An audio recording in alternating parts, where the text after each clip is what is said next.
Before you watch this video, I need to mention that I don't know anything about the original audiobook that this movie is adapted from. I am sharing my thoughts solely on the movie adaptation without any knowledge on the original work, which is also done by the writer-director of the film, Lex Luthor.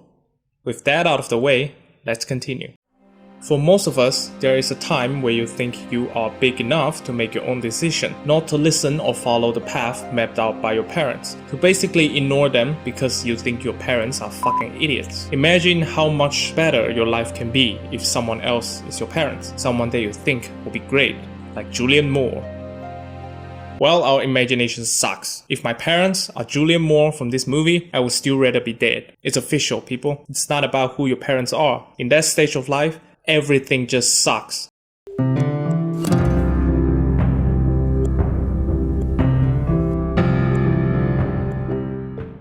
The story follows a mother, Evelyn, and her son, Ziggy, during an emotional tough time in their life. The mother is living at a time where her son is in an age where he started to wonder about his own life and detaching from his parents. When the tension between mother and son remains unresolved, Evelyn comes across another pair of mother and son, Angie and Kyle, at a place she works, a domestic abuse survivor shelter. She sees Kyle as the perfect embodiment of her ideal son and starts to show love and care that gradually becomes a creepy obsession. Ziggy, on the other hand, feeling contempt for his life when compared to his own parents, but feeling unfulfilled and basic when around his friend who is trying to make real changes in the world. He starts on a journey to fill in this unfulfillment in his mind by trying to seek the approval from his friend. Both journeys sends them into a downward spiral in life where they have to learn to pick themselves up.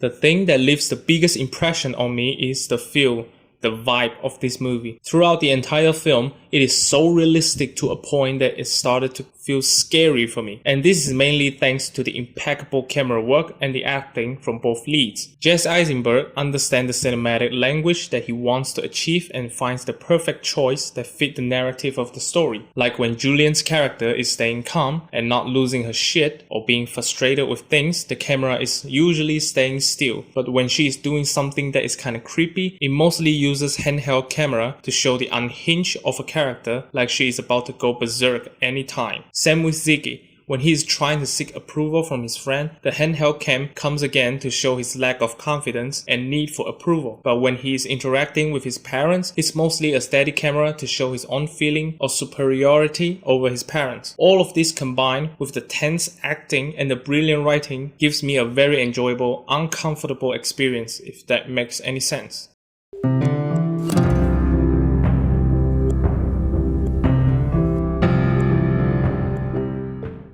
At first, Evelyn is not that creepy but still gives out an odd feeling that makes the people around her feeling uncomfortable. Again, Julianne Moore is amazing playing this creepy character. She seems like a strict person that always kills the fun, but she sees it as a dedication and she only wants to focus on her job because that's what's fun for her. So she is like the party pooper, but because she is your boss and you can't say anything to her other than yes. And her obsession with Kyle slowly makes her becoming more and more creepy to a point that is kinda unbearable to watch. She starts to replace Kyle as this son she wants and forces her will upon the young man. And Ziggy, again, Finn Wolfhard, is wonderful. Whenever he is trying to seek approval from his friend Lila, played by alishaboe, Finn really nails it as this try-hard that comes out like an idiot and creepy stalker sometimes. And when he needs to man up when Ziggy is with his parents, Finn nails it too. He's like this uneducated child who disrespected his parents all the time. It was great.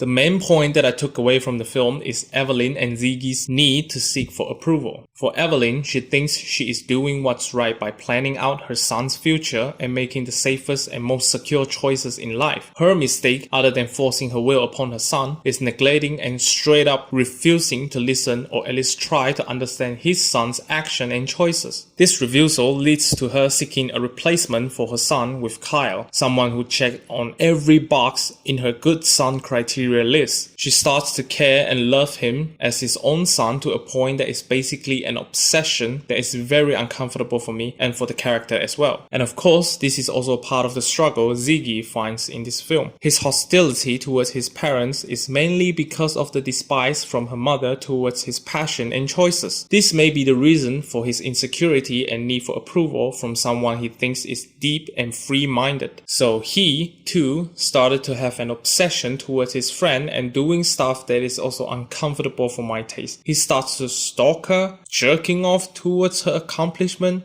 literally. But the difference between him and his mother is he did have a moment where he briefly gives up on pursuing to be someone else. Instead, he's just being himself, using his own talent to achieve his goal. And he successfully did it. But this taste of success got to his head and he quickly went down a path that is even worse than before.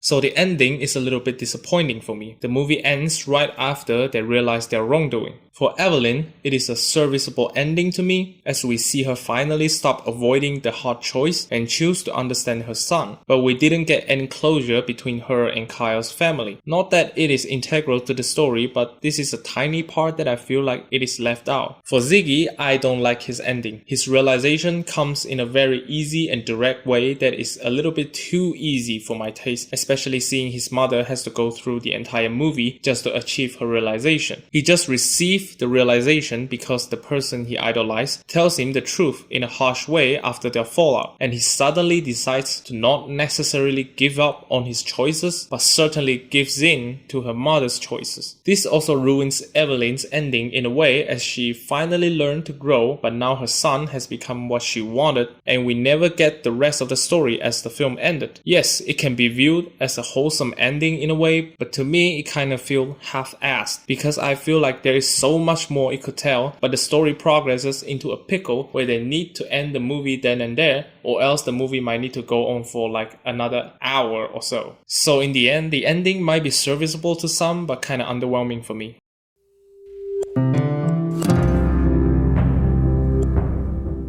The film gives a very realistic take on how people with various mindsets during different times in their life may sometimes find it hard to coexist. It also deals with serious family issues that I believe will have a very high chance of connecting with you, because I believe the majority of the people will experience this kind of struggle at some point in their life, whether you are a child or a parent. So if you love a well-acted, well-directed family drama that tackles serious family issues but not having a 100% perfect ending, give this film a try.